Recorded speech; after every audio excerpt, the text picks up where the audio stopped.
As the APC Benue seeks political solution to the cracks in the walls of its party, the People's Democratic Party (PDP) inaugurates national reconciliation and disciplinary committees to mend walls as it attempts to regain ascendancy in the nation's political landscape.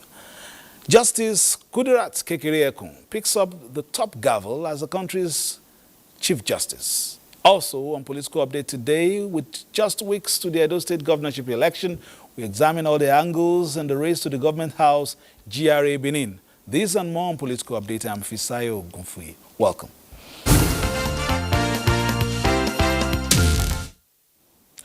Justice Kudirat Kekere-Ekun is the new Chief Justice of Nigeria.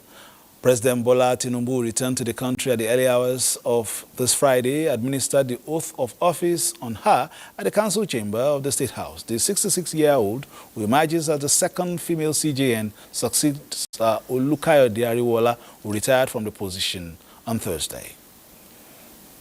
That I will not allow my personal interest to influence my official conduct or my official decisions. That I will preserve, protect, and defend the Constitution of the Federal Republic of Nigeria. So help me God. Amen. Chief Justice of Nigeria, I, Senate, the flash will take the full designation as the Chief Justice of Nigeria.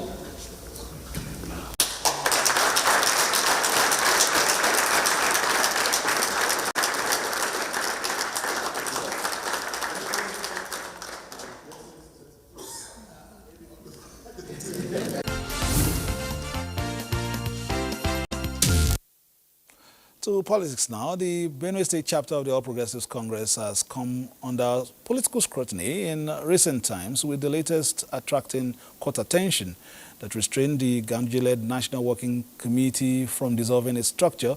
But the National Party, however, went ahead to seek political solution as a unity caretaker committee was inaugurated. Political correspondent Abubakar Usman Akwanga has full details of this development. Court sitting in Makurdi has granted an ex parte motion barring the National Working Committee of the Governing All Progressives Congress (APC) from removing members of the State Working Committee. In an interim judgment, the 9-member State Working Committee, led by its chairman Austin Agada, was recognized as the genuine officials of the party with full right to exercise functions as may be required by the party at the state level. Don't forget that the NWC, in its own wisdom, on the 20th March 2024, wrote a letter to me as the state chairman and to the governor by appealing, giving us 7 days to withdraw all legal cases in courts for peaceful resolution. That I quickly and immediately directed the legal advisor, which he did. He withdrew the case filed by the party, but on the other side, they refused. Rather, they went ahead in creating a faction.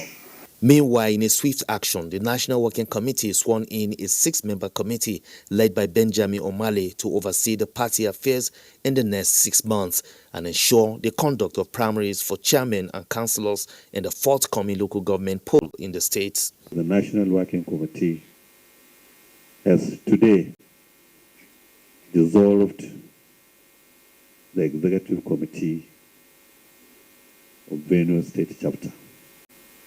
And at the same time, the National Working Committee has approved for the constitution of caretaker committee to run the affairs of the party for the next 6 months. We'll now take this honor as privilege. We'll do all our best to make sure we give you the best of our service. Meanwhile, the All Progressives Congress (APC) Benue State chapter has obtained and served a court judgment at the Buhari House, Abuja, charging the Ganduje-led National Working Committee for court contempt. The 8-member committee of the state organ of the party had approached a high court sitting in Makurdi on Thursday to formalize the legal action and demand compliance with the earlier judgment, which restrained the National Working Committee from dissolving the state executives of the party. In a motion, chairman of the dissolved State Working Committee, Austin Agada, prayed court to compel Ganduje-led NWC to strictly adhere to the decision of the court not to remove them from office until the expiration of their 4-year tenure.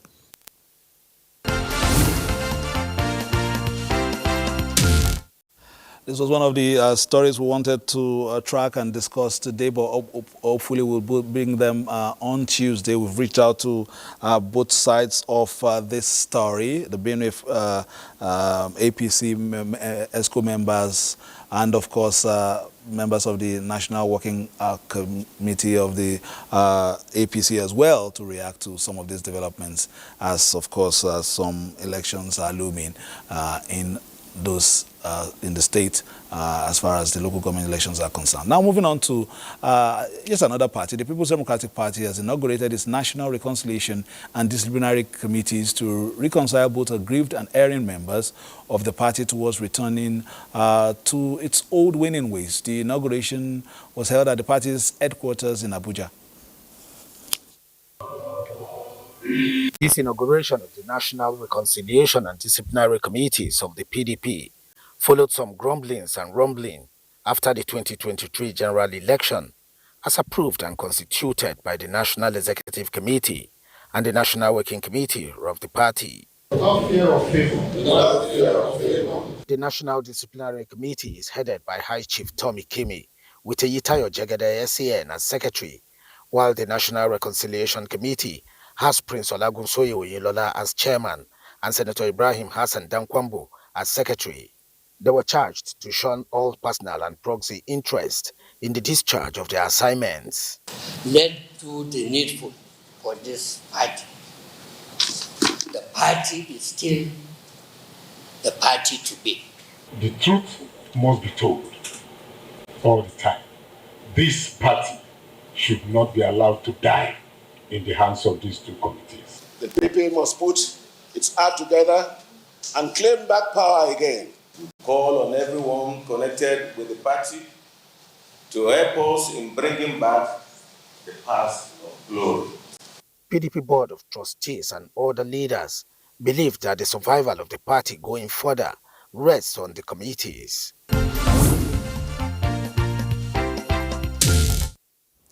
Going to Edo State now, the Independent Electoral Commission, INEC, Edo State, has presented the certified true copy of the registered voters to the participating political parties for the September 21 Edo governorship election.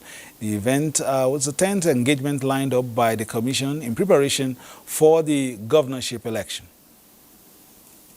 The Resident Electoral Commissioner INEC Edo State, Dr. Anubum Onuoha, while giving the breakdown of the last CVR exercise in the state, said the publication and presentation of certified true copies of registered voters to political parties is sacrosanct and must be displayed at least 30 days before the election as stipulated by the electoral law. He enjoined journalists and political parties to disseminate the information for the people to collect their voters' cards. It will last to Monday, 26th day of August, from 9 o'clock to 5 o'clock, weekends inclusive. If you are unable to collect your cards where you register at the ward level, you can now go on 28th of this month, August, to 8th of September. It is after 8th of September we now know the cards collected for the election. All the political parties that will participate in the election were presented with the certified true copies. Director of Voter Registry Tunde Gafa, while giving analysis of the last CVR exercise in Edo, said the state has a total of 2,629,025 voters. Supervising National Commissioner for Edo, Delta and Cross River States, Professor Rhoda Gumus, restated INEC's resolve to carry out mock accreditation and conduct free and credible election, while urging our political parties to eschew politics of bitterness.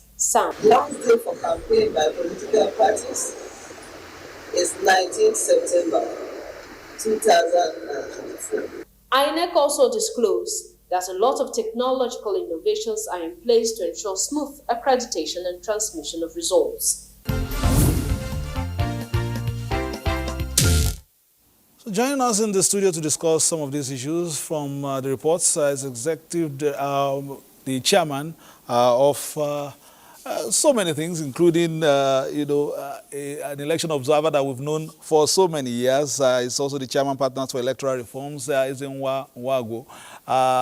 We've been with you on the field, and you're here again. It's almost on the march again to Edo State. First of all, what are your comments at this time? INEC says it's ready, but what are your expectations as far as Edo governorship election is concerned?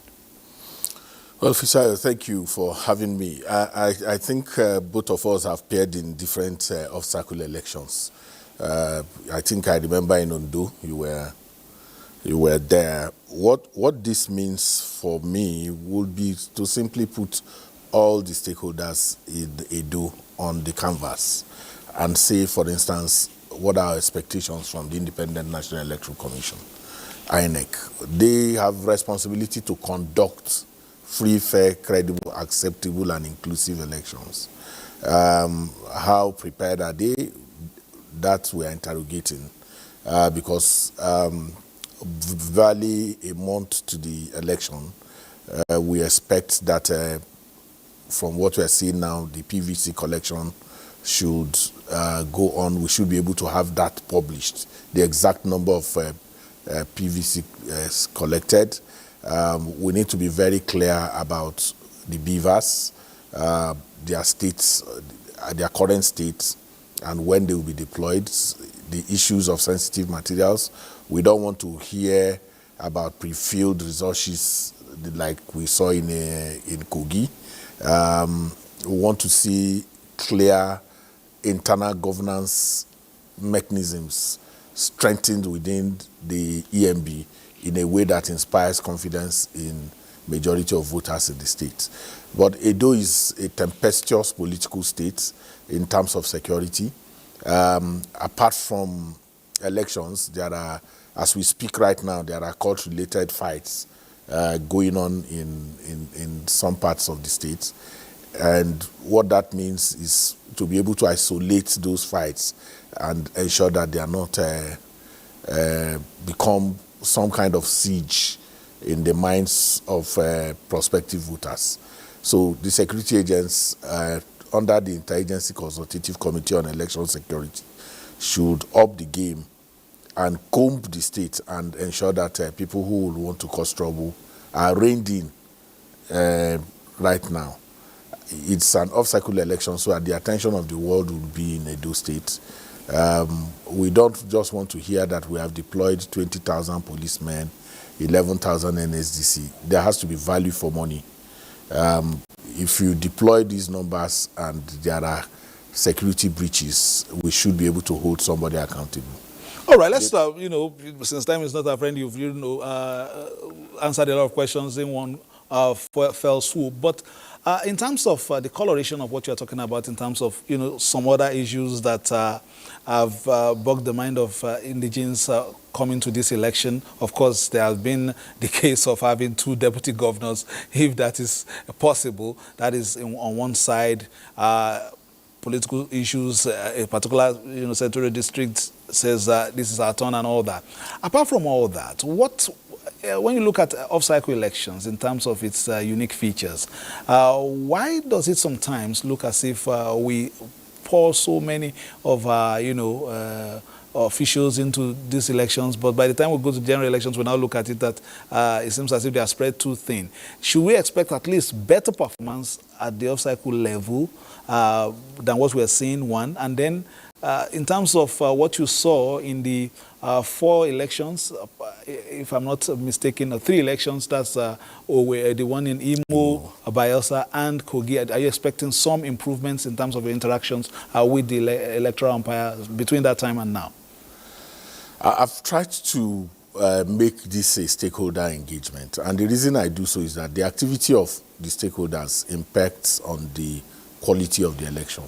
So if the security agents do derelict in their responsibility, it will impact. If the political parties and their candidates do not see themselves as being responsible for credible elections, that will impact on the activities of.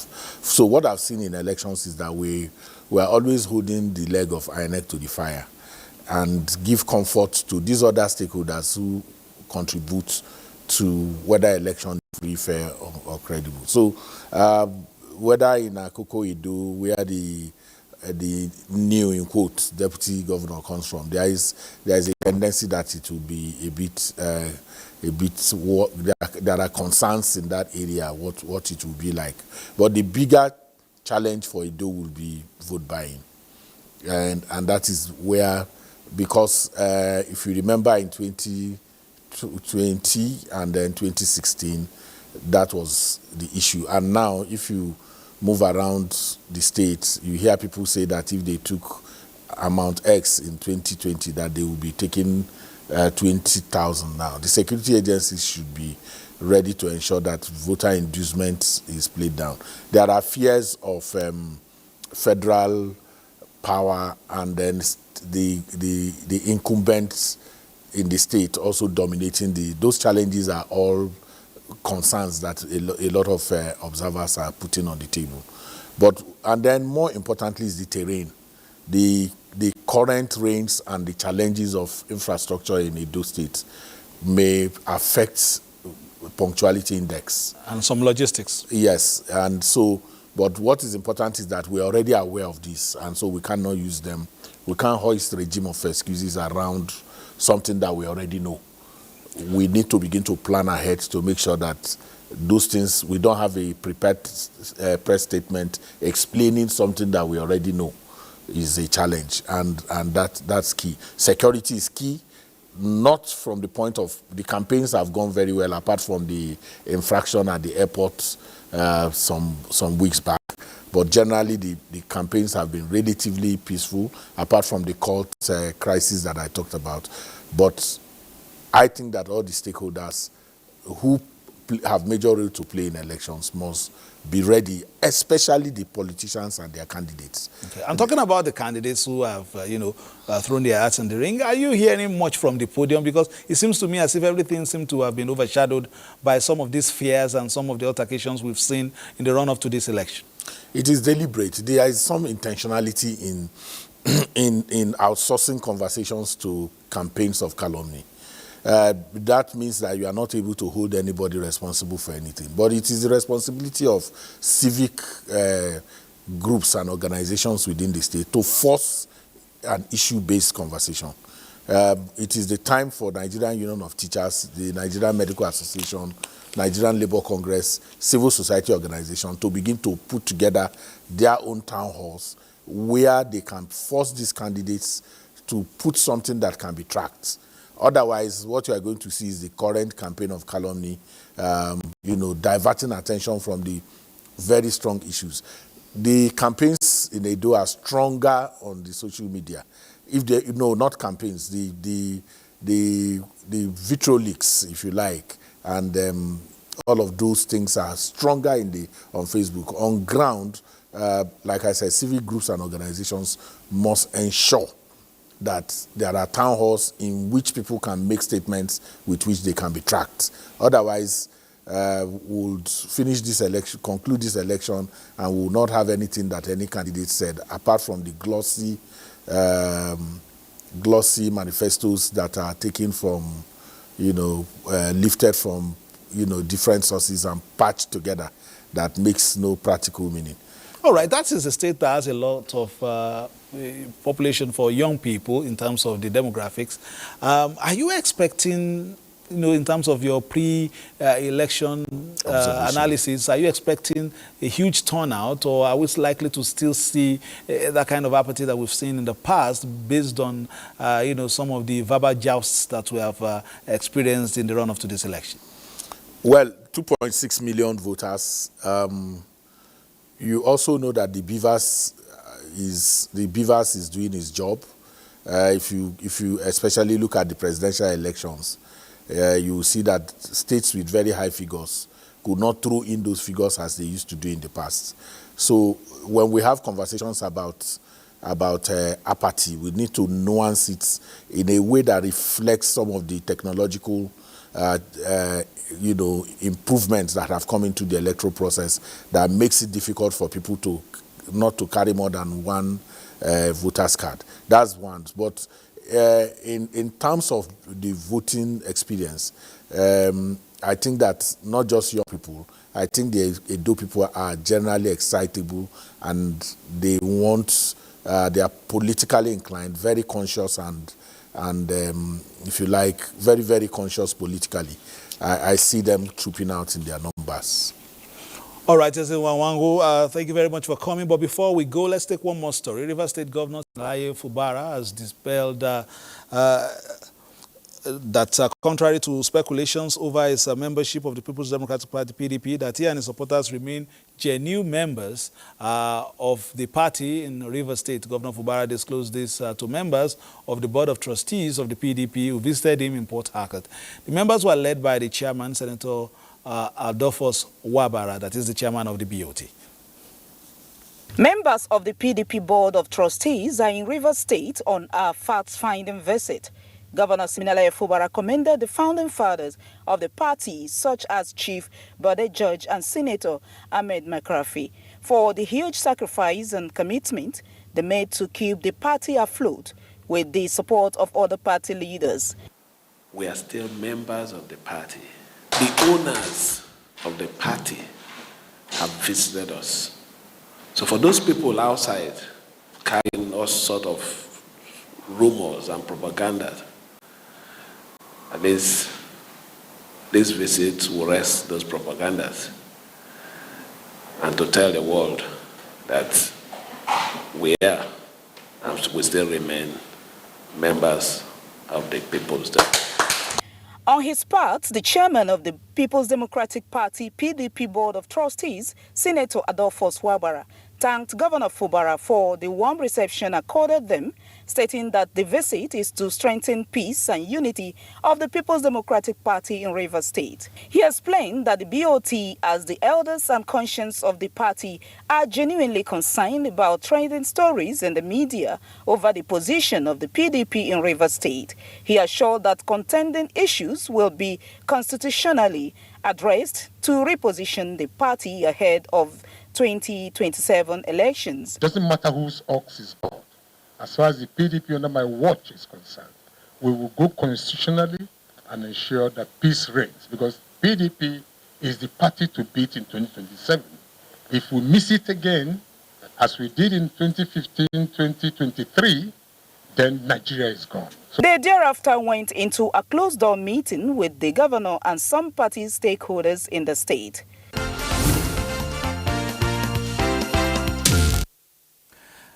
Thank you for being a part of it, and many thanks to our guest, Ezenwa Wango, for his insight as we look forward to Edo State governorship election. And just over its shoulder, we'll be moving across the state to Ondo State. They're also getting ready for the elections there as well. Then many thanks to Ezenwa Wango for coming on the program, and for you for paying attention and being a part of today's program. We'll be back again on Tuesday. Between now and then, play your politics for the greater good and keep it locked on Africa's finest, largest, and best, the network service of Nigerian Television Authority, for news, reviews, previews, and interviews. Bye-bye now.